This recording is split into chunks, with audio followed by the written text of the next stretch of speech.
Meus irmãos, nessa noite, hoje é culto de família, queremos trazer uma palavra de esperança para você. Amém, meus irmãos? E se tem um livro que eu aprendi a amar, meus irmãos, hoje em dia eu sou apaixonado por esse livro, por essa história, e que talvez um dos temas centrais desse livro, além de redenção, é esperança. Amém? Vamos abrir nossas Bíblias no livro de Ruth, capítulo 1. Amém, meus irmãos? Enquanto isso, eu vou beber um pouquinho d'água. Ruth é o 8º livro da Bíblia.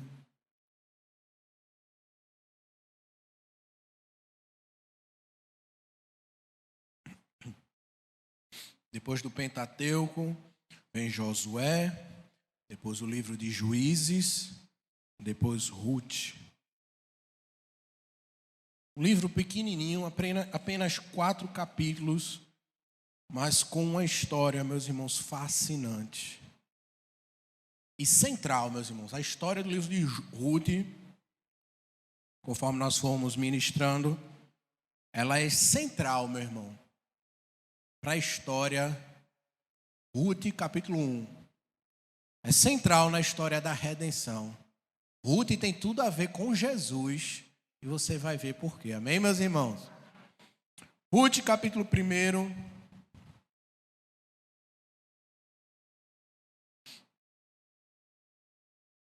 Versículo 1.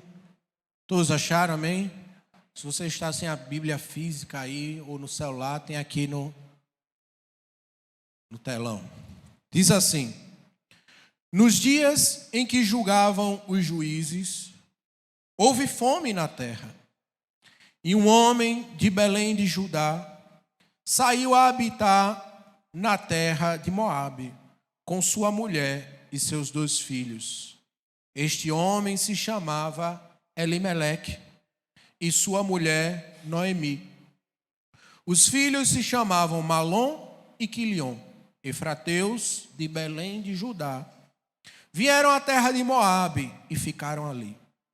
Morreu Elimeleque, marido de Noemi, e ficou ela com seus 2 filhos, os quais casaram com mulheres moabitas. Era o nome de uma Orfa e o nome da outra Ruth, e ficaram ali quase 10 anos. Morreram também ambos, Malom e Quilion, ficando assim a mulher desamparada de seus 2 filhos e de seu marido. Então se dispôs ela com suas noras e voltou da terra de Moabe, porquanto nesta ouviu que o Senhor se lembrara do seu povo, dando-lhe pão. Saiu, pois, ela com suas 2 noras do lugar onde estivera.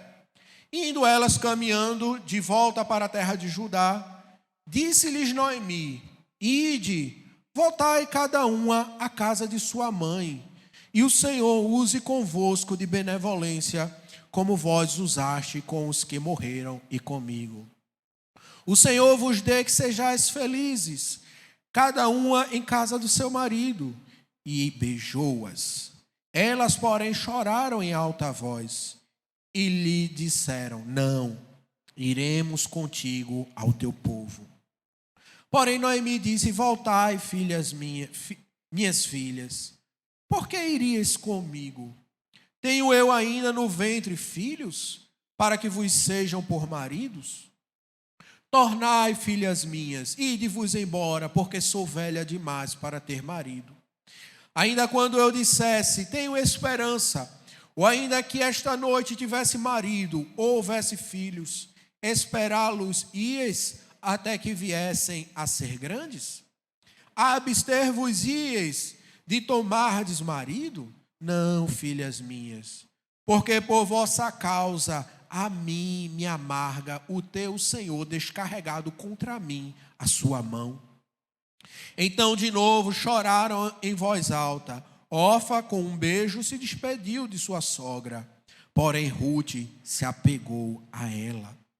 Disse Noemi: eis que tua cunhada voltou ao seu povo e aos seus deuses. Também tu, volta após a tua cunhada.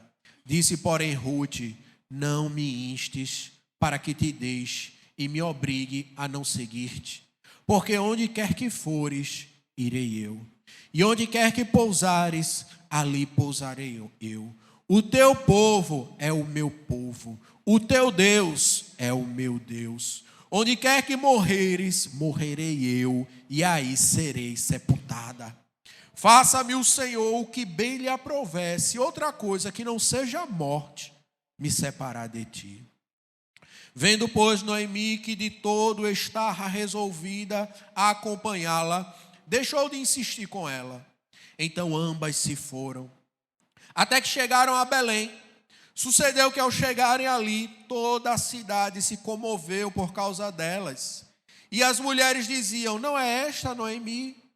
Porém ela lhe dizia: não me chameis Noemi, chamai-me Mara, porque grande amargura me tem dado o Todo-Poderoso. Ditosa eu parti, porém o Senhor me fez voltar pobre. Porque, pois, me chamareis Noemi, visto que o Senhor se manifestou contra mim, e o Todo-Poderoso me tem afligido. Assim voltou Noemi da terra de Moabe, com Rute, sua nora, a moabita. E chegaram a Belém no princípio da cega da cevada. Amém, meus irmãos? Como eu falei, meus irmãos, essa história ela é muito bonita, muito bela. E como um recurso, meus irmãos, didático, gostaria de estar apresentando essa história para os irmãos através das 4 estações do ano. Quais são as estações do ano, meus irmãos? Verão, outono, inverno e depois primavera. Como num sentido de desastre, mas que caminha para um final de esperança. Posteriormente, queremos estar trazendo para os irmãos alguns ensinamentos a partir dessa história. Os irmãos entenderam, amém? Então, essa história, meus irmãos, ela começa, por assim dizer, no verão. Tempo quente, seca, situação de crise e escolhas erradas. Como assim? Na época, o texto vai dizer que essa história, ela se desenrola na época dos juízes. O verso 1 vai dizer que na época dos juízes houve fome. A época dos juízes, meus irmãos, é uma época sombria na história de Israel. Por quê? Porque ela é marcada por um ciclo. Que ciclo é este? O povo pecava, Deus castigava o seu povo, geralmente com um povo inimigo. O povo de Deus se arrependia, clamava a Deus por socorro. Deus levantava um juiz, ou seja, um libertador militar. O juiz conduzia o povo. Quando o juiz morria, adivinha o que acontecia com o povo? Se desviava mais uma vez. E aí se repetia esse ciclo. Então, provavelmente, meus irmãos, esse texto justamente está falando em um momento em que o povo se desviou e Deus está justamente o quê? Castigando o seu povo com fome. E qual era a solução diante desse problema, meus irmãos? A solução de crentes piedosos, de um povo piedoso, seria se arrepender, clamar, pedir por socorro ao Senhor e confiar. Mas o que é que a família de Noemi faz, meus irmãos? Ela foge. Ela vai para outra terra. Ela sai da terra de Israel. Uma decisão que nós podemos afirmar aqui, precipitada. Por quê, meus irmãos? Como já foi pregado em outros momentos aqui na igreja, a decisão ela foi precipitada porque eles saíram da terra da aliança, a terra que Deus deu ao seu povo como promessa, algo muito especial, meus irmãos, e foram para uma terra idólatra. Idólatra. Na época, meus irmãos, esse contexto com a terra, como eu falei, era muito significativo. Por quê? Era a terra que Deus tinha dado ao seu povo como promessa a Abraão, seu antepassado. As bênçãos, meus irmãos, estavam ligadas aonde? À terra. O culto, meus irmãos, estava ligado ao quê? Àquela terra. As bênçãos estavam ligadas à terra. Sair da terra santa, meus irmãos, naquele contexto, era uma atitude de desprezo para com Deus e para com todo o seu povo. Os irmãos estão entendendo? Amém, meus irmãos? E talvez, meus irmãos, ainda pior, foi o lugar para onde eles procuraram refúgio. Onde foi que eles procuraram refúgio? Moabe. Moabe, meus irmãos, era uma terra a qual Deus havia julgado aquela terra com maldição. Está lá em Deuteronômio, capítulo 23, meus irmãos. Deus declarou aquele povo como um inimigo do povo de Israel. Por quê? Porque quando o povo de Israel estava saindo do Egito em direção à terra prometida, eles precisavam passar por dentro de onde? De que território? O território de Moabe. Só que o que é que Moabe faz? O povo de Israel faz: deixe-nos passar. Moabe diz: não, vocês não vão passar. Não, a gente só quer passar, a gente não vai nem beber água, a gente só quer passar. Moabe diz: não. E ainda contrata quem? Balaão, para amaldiçoar o povo de Israel. Mas nós sabemos da história de que quando Balaão tenta amaldiçoar, o que é que Deus faz? Deus transforma a maldição em bênção. Ao ponto que Balaão diz: olha, eu não posso amaldiçoar aquilo que Deus já abençoou. Louvado seja o nome do Senhor. Então, por causa dessa atitude, apesar de Moabe ser um povo primo de Israel, podemos dizer assim, porque eram descendentes de Ló, sobrinho de Abraão, Moabe se tornou um povo inimigo, pessoas não próximas. É interessante que a lei diz que Deus diz assim na lei, que eles não deveriam buscar o bem de Moabe. Então não era uma nação com a qual eles deveriam ter o quê? Um bom relacionamento. Mas é para lá que Elimeleque, marido de Noemi, leva toda a sua família. Eles planejaram o rumo da vida familiar, sem levar em conta Deus nem a sua palavra. E o que é que acontece, meus irmãos? Esse planejamento familiar não sai como esperado. Não há prosperidade, porque chegou justamente o outono na vida daquela família. Aqui, meus irmãos, começa o outono na vida de Noemi. O outono, meus irmãos, é marcado como uma estação de declínio. A vida exuberante da primavera-verão começa a murchar. As folhas começam a cair. O tempo começa a esfriar. É um tempo em que as coisas começam a perder o seu brilho, sua vitalidade. Mas que ainda não está tão ruim como pode ser. Por quê? O outono é como se fosse o começo do fracasso. Na vida de Noemi, o outono chega com a morte justamente do seu marido, Elimeleque.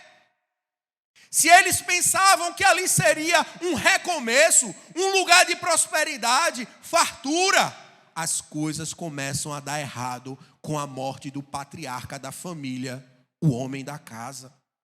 Mas as coisas ainda não estavam tão ruins, porque Noemi ainda tinha o quê? 2 filhos. Na visão de Noemi, ainda havia o quê? Esperança.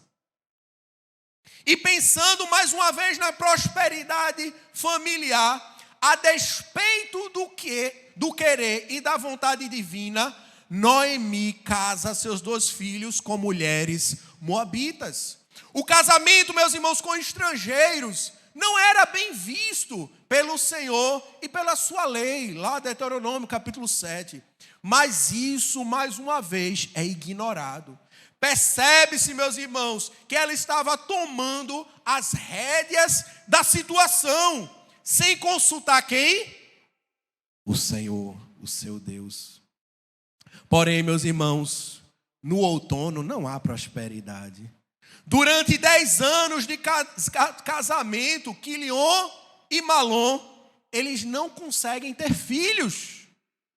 E depois desses 10 anos, o que é que acontece com os 2 filhos de Noemi? Eles também morrem. E agora, meus irmãos, chega o inverno na vida de Noemi. O fundo do poço. Idosa, viúva, sem filhos, sem netos, sem dinheiro, numa terra estranha e com 2 noras estrangeiras. Esse é o fundo do poço para Noemi. Todo o planejamento inicial foi por água abaixo. Todos os sonhos, projetos, deu tudo errado. De cara com a parede, meus irmãos. E agora? De cara com a parede, o que é que se faz? Qual é o caminho? O caminho agora é o que, meus irmãos? Voltar. Não tem mais para onde ir. Agora o caminho é só voltar. Depois da insistência em tantas decisões erradas, finalmente ela decide voltar, quando sabe que há prosperidade em Israel. Mas ela volta não mais altiva, feliz como ela havia saído, pensando em projetos, pensando que tudo ia dar certo. Não, agora ela volta humilhada, abatida pelo Senhor e amargurada. A tal ponto que ela diz, não me chame Noemi. Noemi significa agradável. Ela diz, quando ela volta, ela diz, olha, não me chame de Noemi, me chame Mara. Mara significa amarga, porque era como ela estava. Abatida, amargurada. Ela fica sabendo que Deus voltará a abençoar a terra de Israel e decide voltar. Ela toma a decisão certa, preste atenção. Porém, ela não tinha nenhuma esperança. A tal ponto que as suas noras que estavam acompanhando, ela diz, olha, voltem. É melhor vocês voltar para o seu povo. É melhor vocês voltar para a sua família. É como se ela dissesse, se vocês vierem comigo, vocês não têm futuro não. Porque eu já estou velha. Eu não tenho como dar maridos mais para vocês. Eu estou no fundo do poço. É melhor vocês voltar.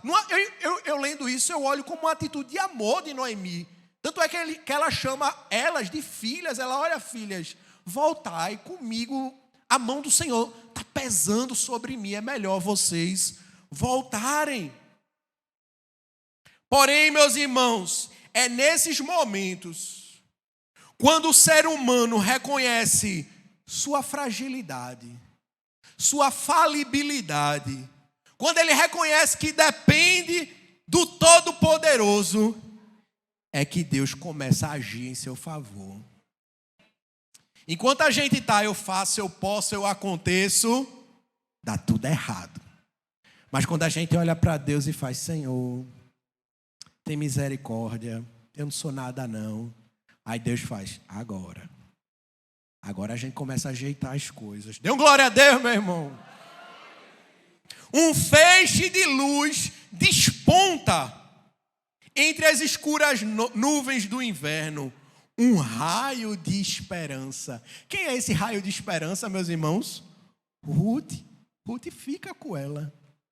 É interessante que Noemi está mandando Ruth embora. Ruth é a provisão de Deus para ela. Mas ela está mandando ela embora porque ela ainda não sabe disso.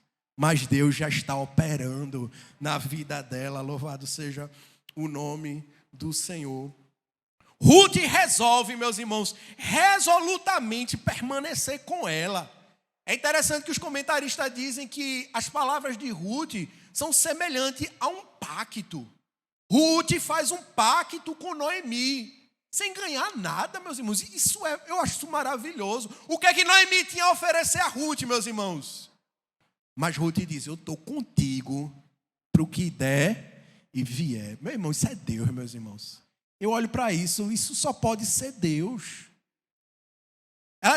Ela faz um pacto, meus irmãos, que os comentaristas dizem que se assemelha ao pacto que é feito com Deus, ou se não um pacto que é feito num casamento. É um pacto de vida ou morte. Ela diz até que a morte nos separe. E Ruth ainda está disposta a honrar esse pacto, mesmo depois da morte, porque ela diz assim, olha, onde você for enterrada, eu também vou ser enterrada ali.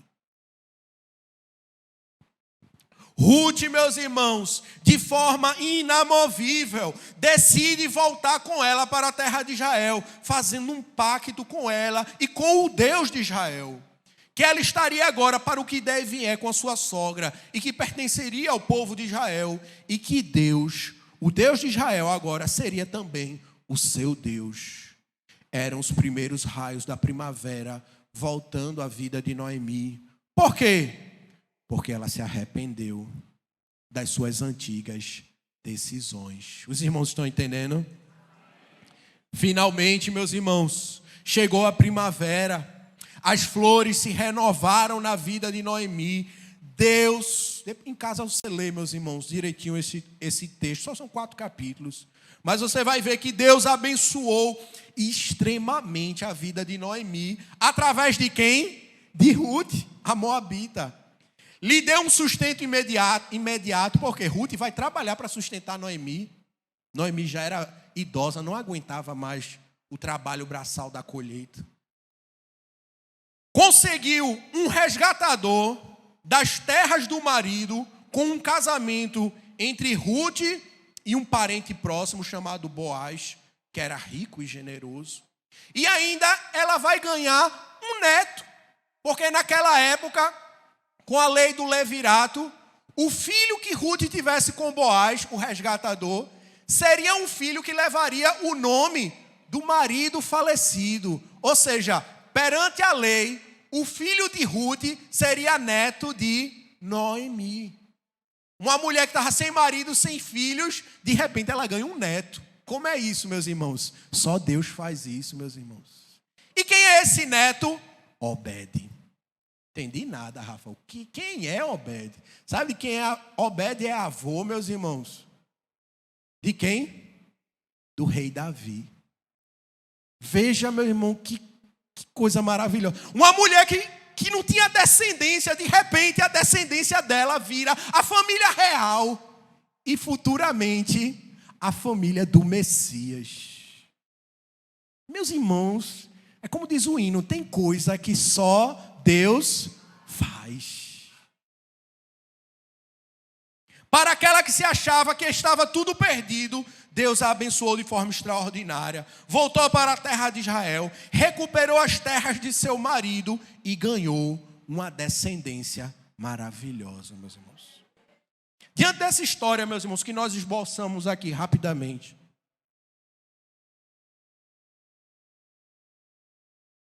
quais lições nós poderíamos tirar, pensarmos? 3, meus irmãos, 3 lições vieram à minha mente enquanto meditava e estudava esse texto. A primeira delas, meus irmãos, é que, presta atenção, devemos ter cuidado com os nossos impulsos por controle. Olhe para a pessoa que está do seu lado. O pastor disse que não ia fazer isso, mas eu faço, meus irmãos, que é para acordar, amém? Olhe para a pessoa do seu lado, pergunta a ela: você é viciado em controle? Talvez alguém tenha pensado aí num controle de videogame, num controle de televisão. Mas aqui eu estou falando numa atitude de controlar a vida, a sua e das pessoas que estão ao redor. Você é viciado em controle? Sim, meus irmãos. Elimeleque, diante do cenário de fome, ele já tinha o quê, meus irmãos? O controle da situação. Qual era? Vamos para Moabe. Da mesma forma, meus irmãos, geralmente, eu não vou dizer todos, categoricamente, mas geralmente somos viciados em controle.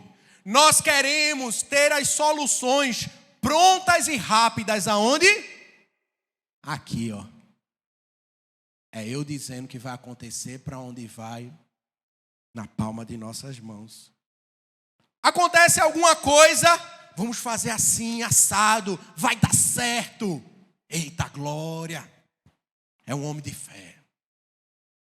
E se você, olhe para cá, for ansioso, feito eu, meus irmãos, eu tenho esse defeito, viu, meus irmãos, sou uma pessoa ansiosa.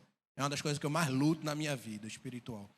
Se você for ansioso como eu, é 10 vezes pior essa situação. Por quê?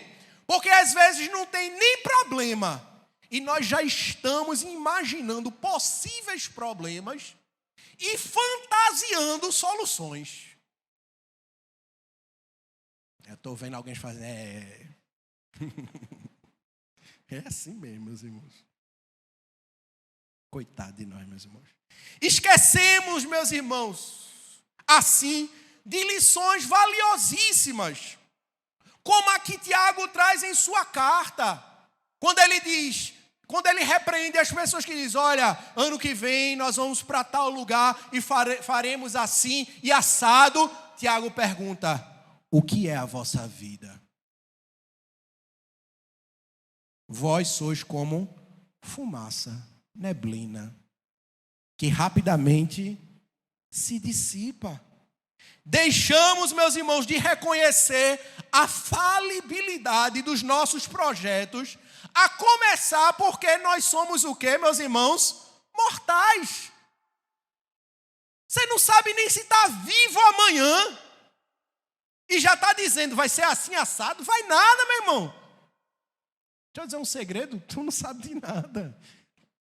O amanhã pertence a quem, meus irmãos? A Deus.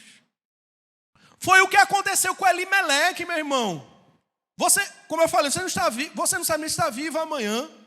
Essa é uma lição, meus irmãos, importantíssima, que também nós encontramos no livro de Eclesiastes, que muitas vezes, meus irmãos, a gente acha que não é assim, esse livro eu não entendo. Meus irmãos, a suma do livro de Eclesiastes, o objetivo é Salomão tentando encontrar nesta vida terrena algo que realmente vale a pena. E sabe o que é que ele descobre, meus irmãos? Que tudo é o quê? Vaidade. No original, vaidade também é o quê? Vapor. É vaidade. Se alguém disser assim, irmão, não, uma coisa que vale a pena nesta vida é o dinheiro. Aí Salomão diz, o acaso acontece para o ímpio e para o justo. Em outras palavras, uma calamidade pode acontecer, qualquer coisa pode acontecer, e você o quê? Perde o dinheiro. Ou não? Tem gente que diz, não, mas eu sou crente. Meu irmão, crente também é roubado, viu, meus irmãos? Vou nem contar a história, né, Ilas? Primeira vez, meu irmão, que eu fui assaltado, meu irmão, fiquei revoltado. Perdi meu celular. Do nada. Acontece com o ímpio e acontece também com o justo. Aí você pode dizer, não, o dinheiro, mas pelo menos eu posso deixar o dinheiro para a minha posteridade se eu vier a morrer, por exemplo. Aí Salomão diz, você não sabe se quem vai herdar vai usar com sabedoria esses recursos. Essa pessoa pode perder tudo. E vai ter adiantado de quê, meus irmãos? De nada. De nada, meus irmãos. Salomão, ele ainda diz, talvez uma coisa que vale a pena seja os projetos pessoais, as grandes construções, por exemplo, ficar famoso, deve ser algo que vale a pena. Aí Salomão vai dizer o quê? Seu nome vai ser esquecido quando você morrer. A mensagem hoje, ela é meia para baixo mesmo, viu, meus irmãos? Nesse começo. Você vai ser esquecido. Talvez a primeira e a segunda geração lembre do seu nome. A terceira geração, meus irmãos, sabe nem quem é o seu tataravô. Você sabe quem é? Eu conheço só até os bisa, meus irmãos. Por nome. Mas a história deles, por exemplo, eu não conheço. Mesmo que você seja um homem famoso na história, o seu nome vai desvanecer, vai se apagar. Quer um exemplo disso, meu irmão? Quem é o governador Agamenon Magalhães? Eu só conheço por causa do nome da avenida, meus irmãos. Mais nada. Quem foi Abreu e Lima? O general, não é isso? Homens grandes da história, meus irmãos. A gente não sabe de nada. Que dirá eu e você? O seu nome será apagado, meu irmão.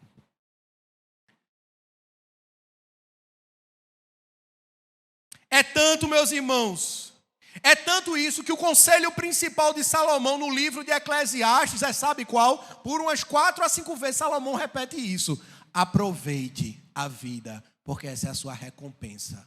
não tem mais nada. Aproveite, desfrute o momento. Então, voltando, meus irmãos, Tiago e Salomão estão dizendo: você não tem o controle de nada, seus planos são falíveis, você é mortal. Estou falando isso, meus irmãos, para mostrar a tolice que são os nossos impulsos por controle. É tolo, é loucura. É loucura. O pensamento ou a ansiedade dos nossos impulsos. A gente está no controle, está nada. E ainda, além de ser tolice, você ainda perde sua paz. De vez de estar tranquilo, você está preocupado. Passa o dia angustiado. Eu estou com taquicardia, estou com... O que é isso, meus irmãos? É esse impulso por querer estar no controle do futuro que você não tem e nunca poderá ter. Porque o futuro está onde? Nas mãos de quem? Do Deus Todo-Poderoso. Eu não tenho dúvida, meus irmãos, essa sociedade enferma, um dos sintomas, sem dúvida, é essa ansiedade por controle das situações. Mateus capítulo 6, Sermão do Monte, verso 25, Jesus nos ordena: não andeis ansiosos por coisa alguma. Isso é um desafio para mim pessoal mesmo. Quando eu começo a ficar ansioso com algo, como por exemplo, esse momento que eu estou vivendo, eu fico, não andeis ansioso por coisa alguma. Mas não sei, talvez, não quero saber, não vou ficar preocupado. Porque, meus irmãos, o verso 27, Jesus soma ao que Salomão está dizendo em Eclesiastes e ao que Tiago vai dizer depois em sua carta. O verso 27 vai dizer: quem de vós, por mais ansioso que esteja, pode acrescentar um côvado ao curso da sua existência? Quem pode? Quem pode acrescentar 1 centímetro à sua vida, por mais ansioso que esteja? A resposta é o quê? Ninguém. Jesus está dizendo: é inútil ficar preocupado pelo dia de amanhã. É inútil. É inútil. E por vezes, meus irmãos, Deus bate forte em nós através das circunstâncias. Deus traz situações justamente para jogar na nossa cara de que nós não temos o controle de nada. Não temos, às vezes, uma doença. Às vezes a morte de um parente próximo, às vezes uma situação que nós empreendemos todo o nosso esforço e não dá em nada. É Deus dizendo: você não está no controle da situação. Quem tem o controle da situação sou eu. Você tem que vir a mim. Nosso impulso por controle geralmente são frutos da nossa ansiedade. Talvez Elimeleque tenha pensado: preciso fazer alguma coisa porque é tempo de fome. Adiantou de alguma coisa, meus irmãos, a correria de Elimeleque? Deu em nada. Talvez tenha alguém aí na plateia como eu, assim teimoso, insistente, e diga: pelo menos ele tentou. Aí eu digo: a troco de quê? Da vida dele e dos filhos dele? Da pobreza e da situação de risco que deixou a mulher? Reconheça, meus irmãos, nesse primeiro ponto, reconheça o seu vício por controle. Reconheça que boa parte dessa sua ansiedade, que você chama de diligência, na verdade é esse desejo carnal por estar no controle. Ao invés de se lançar em confiança a Deus, você quer estar no controle da situação e por isso você fica ansioso, preocupado, tomando remédio. Reconheça, meu irmão, que esse é um desejo inútil e ainda rouba a sua paz. Pense aí, meu irmão, direitinho, na sua vida. Eu penso na minha, meus irmãos. A sua eu não sei não. O que eu sei um pouquinho mais é da vida da minha mulher. Mas na sua situação aí, no seu âmago, no seu íntimo do seu ser, pense aí. Esse estresse talvez não seja esse desejo por controle que você não tem e nem pode ter. A segunda lição, meus irmãos, que nós podemos tirar do livro de Ruth, dessa história, é o grande risco de, ao assumirmos ou tentarmos assumir o controle das nossas vidas, o risco de nós desonrarmos a quem, meus irmãos? A Deus. No primeiro ponto, meus irmãos, tentei mostrar que o impulso por controle existe, mas que a luz da Bíblia é tolice, porque não dá em nada e ainda perdemos nossa paz. Agora eu quero mostrar a você que existe uma consequência pior desse impulso por controle. Que consequência é essa? É que a gente abre uma brecha não, um Grand Canyon para situações em que nós podemos desonrar a Deus. Desonrar a Deus. Corremos o grande risco de ficarmos abertos a soluções que desonram a Deus. Ou seja, é nesses momentos de desespero que, tentando controlar a situação, a gente pega o controle e a gente aperta o botão que vale tudo. E agora? Não. Eita, pegar o controle. É o momento, vale tudo.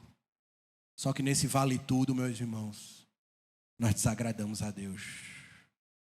Nós desagradamos a Deus. É vida ou morte. É tudo ou nada. É bem verdade, meus irmãos, que na maioria das vezes não é uma situação de vida ou morte que nos aflige. É ou não é, meus irmãos? Quantas vezes você passou uma situação que disse, ou eu vivo ou morro aqui? Dificilmente, meus irmãos. No curso da nossa existência. Mas agimos como se fosse. E mesmo que fosse, não devemos ligar esse modo desespero, o modo vale tudo. Havia, meus irmãos, é verdade, havia fome na terra de Israel. Qual é a situação de Elimelec? Qual é a solução de Elimelec? Vale tudo, Moabe. Moabe, meus irmãos. Como falei no início, sair da terra de Israel naquele contexto deveria ser a exceção da exceção. Uma direção divina muito clara, muito específica, como por exemplo, quando Deus ordena a uma viúva de Serepta para sustentar quem? Elias. Ou senão, quando Deus envia o anjo Gabriel para que José e Maria fugissem para onde? Para o Egito. Algo muito específico, muito claro, uma sarça pegando fogo, algo Deus falando vivo e presente. Mas quando estamos, meus irmãos, com um modo vale tudo ligado, a exceção vira a primeira opção. Mesma coisa, Elimelec morre. Qual é a opção que Noemi busca? Vou casar meus filhos com mulheres moabitas. Ela podia ter feito diferente? Podia, meus irmãos. O exemplo disso é quem? Abraão. Abraão estava em terra estrangeira, mas quando ele vai procurar uma mulher para o seu filho Isaac se casar, onde é que ele procura a mulher? Ele envia o seu servo aonde? Na casa dos seus pais. Um parente próximo, alguém do seu povo. Mas Noemi também, ela liga o botão vale tudo e casa os seus filhos com mulheres moabitas. Povo sobre o qual havia grandes restrições de relacionamento. Deus diz ao povo de Israel, não queiram o bem de Moabe. Os descendentes de moabitas, meus irmãos, não poderiam entrar na assembleia da congregação de Israel, nem até a 10ª geração. Tamanho foi o castigo de Deus. Aqui, meus irmãos, aqui não. Aquilo que pode vir a desonrar a Deus, ou seja, aquilo que possui reais riscos de não agradar ao Senhor, que vai de encontro à sua palavra clara e revelada, vira a primeira opção. E qual é a consequência? Ficamos, presta atenção, qual é a consequência de tomarmos a decisão, vale tudo, desonrar a Deus, der o que der na cabeça, vai que dá certo. Qual é a consequência disso? Ficamos ainda mais fadados ao fracasso. Por quê? Porque não temos a bênção. Simples assim. Quem faz e acontece, meus irmãos, não somos nós. Quem faz e acontece é quem? Deus. Se não tem a bênção dele, meus irmãos, acabou-se. Acabou-se. Vai dar errado. Se não tem a aprovação do Senhor, vai dar errado. Elimelec morreu, Malom e Quilion se casaram com mulheres moabitas, não tiveram filhos, depois morreram também. Ficaram 3 mulheres viúvas, com uma mão na frente e outra atrás. E agora, de cara para a parede. É importante fazer um parênteses. Olhe para cá, meus irmãos, no branco dos meus olhos. Eu não estou dizendo aqui que se você está sofrendo é porque você pecou. Não. Os sofrimentos, meu Deus, meus irmãos, as razões podem ser inúmeras. Inclusive, você pode sofrer por fazer o bem. Não é verdade? Amém, meus irmãos? Mas o que eu estou dizendo é que muitas vezes agimos por impulso, ou seja, sem fé, não levamos Deus em consideração, não levamos sua palavra em conta e depois ainda nos perguntamos por que está dando tudo errado. Eu imagino, meus irmãos, Deus lá dos altos céus olhando para nós e... Por que está dando errado? Como assim? Eu lembrei daquele meme, daquele negão, eu não sei o nome dele pronunciar, Cabe Leme, né, que ele faz. Não oramos, não perguntamos a Deus, não levamos em consideração o que sua palavra nos diz, não agimos com fé e ainda perguntamos por que Ele não nos abençoa. Não devemos, meus irmãos, tomar a exceção da exceção como primeira opção. Em nossas decisões, precisamos tomar como prioridade a vontade de Deus revelada aonde, meus irmãos? Diga, meu irmão. Na palavra, meus irmãos. O crente é um povo do livro. Um povo da palavra. Apesar que a minha aqui está um pouquinho desgastadazinha, meus irmãos. A palavra de Deus já nos traz vastos conselhos sobre a grande parte das decisões em nossa vida. Mesmo que não seja algo tão específico, temos ali princípios e diretrizes que nos orientam em pelo menos como não desagradar a Deus. Deixa eu perguntar, você tem lido a palavra? O que foi que o salmista diz? Escondi a tua palavra onde? Meu coração. Para o quê? Não pecar contra ti.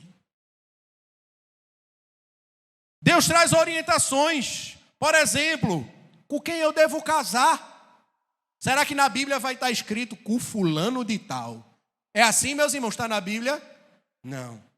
Mas ela traz diretrizes, princípios para isso. A Bíblia não nos mostra o nome da pessoa, mas ela estabelece padrões e princípios. Por exemplo, ser crente é o primeiro. Está lá na Bíblia, julgo desigual. Isso eu falei do casamento, meus irmãos, mas isso se aplica a toda a nossa história, a todas as decisões que precisamos tomar na vida. Precisamos nos orientar por onde, meus irmãos? Pela palavra. Honrar a Deus, agradá-lo.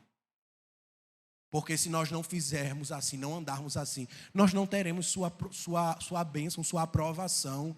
E não adianta depois estar perguntando, Senhor, por que tu não me abençoa? Está tudo dando errado na minha vida.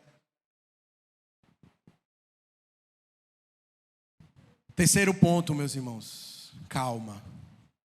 Deixa eu te dizer uma coisa. Ainda há esperança.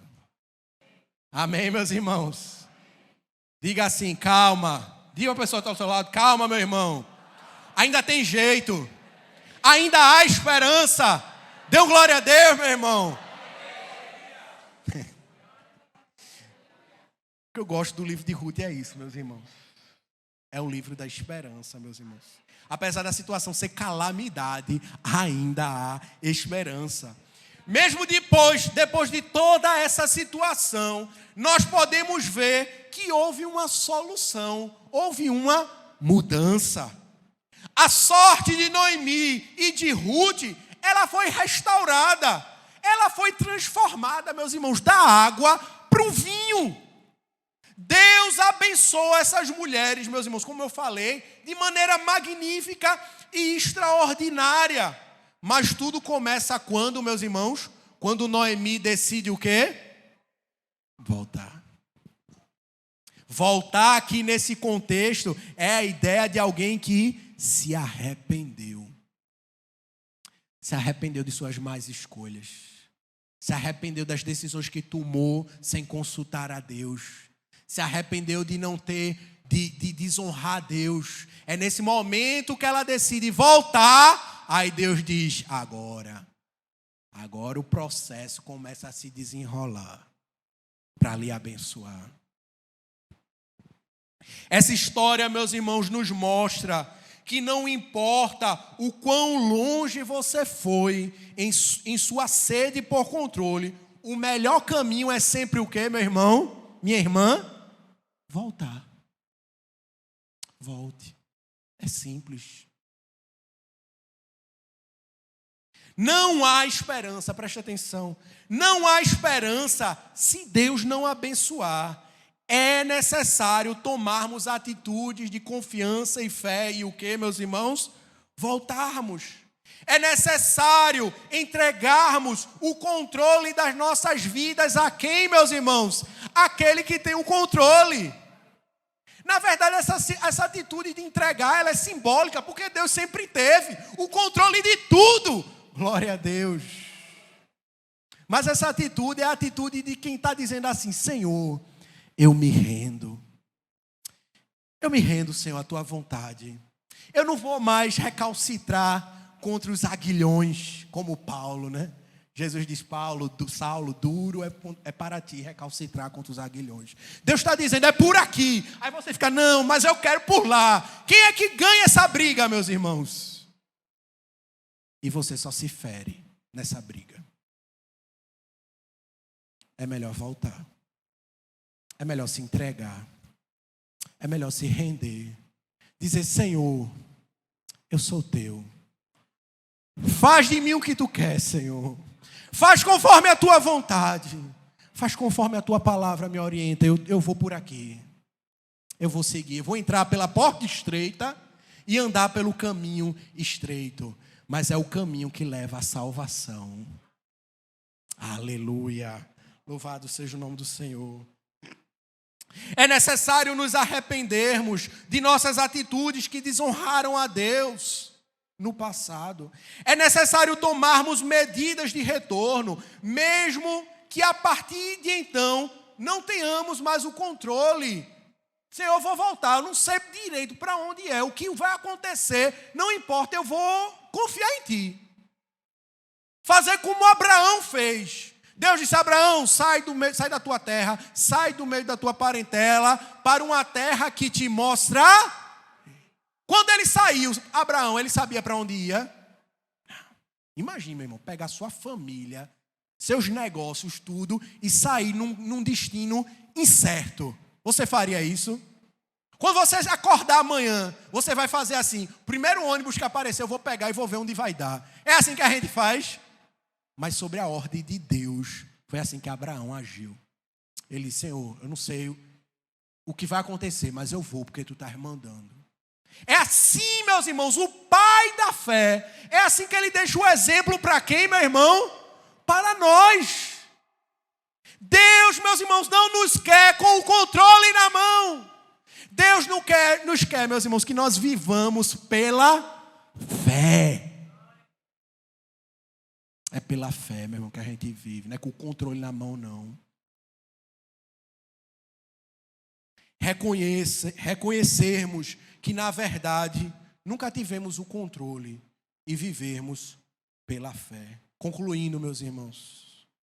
Lembre-se, você está aqui nesta noite. Eu não sei se todo mundo aqui é crente. Talvez você esteja aqui nessa noite e você esteja longe de Deus.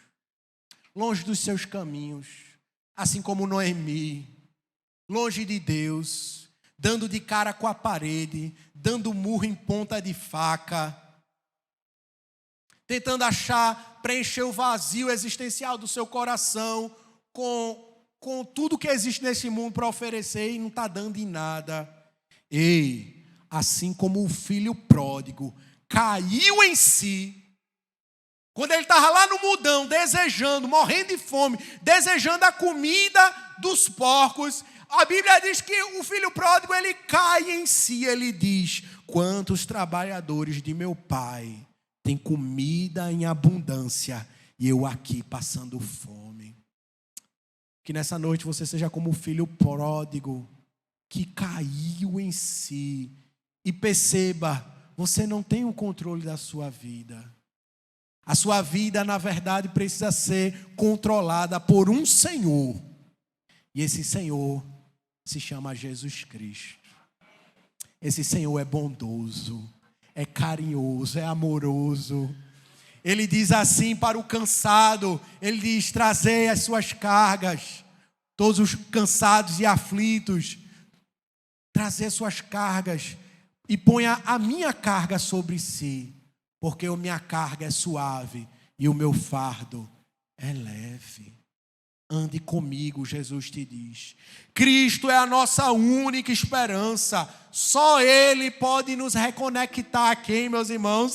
A Deus. O Calvário, meus irmãos, é essa ligação de volta a Deus. Mas para isso você precisa entregar o controle da sua vida a Ele. Você não pertence a você mesmo. Você precisa entregar o controle da sua vida a Deus. Entregue o controle da sua vida a Cristo e o mais Ele fará. Aleluia. Creia nisso, meus irmãos. O mais Ele fará. Viva, meu irmão, sobre essa frase, sobre essa ideia. O mais Ele fará. Isso é viver pela fé, meus irmãos.